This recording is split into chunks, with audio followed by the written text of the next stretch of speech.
So we're here, we're working today. We are right now at the Fort Lauderdale.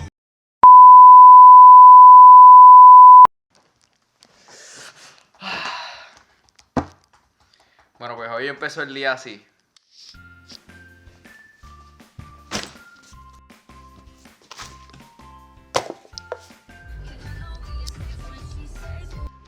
So this is my plan here. Do you see that? This is my tip cup. So they're going to pay me plus extra tip. Let's see. El día estaba tan largo, tan aburrido. Estuve en el carro todo el día. Mira, me lo tripié, la pasé bien, conocí gente. Cada vez que tú digas que sí a algo. Porque es que cuando es no, siempre te preguntan, ¿pero por qué? ¿Pero por qué? So right now I'm entering here. I'm seeing everything from the background. The bridge.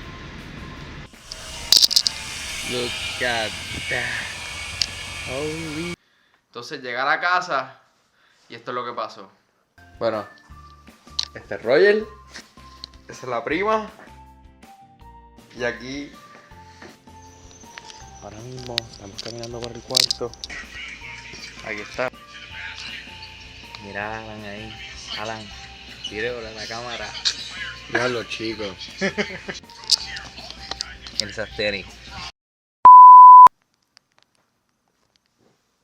Ahora yo corto ahí, flipeo. I got the first one down. Estos son los bloopers. Saqué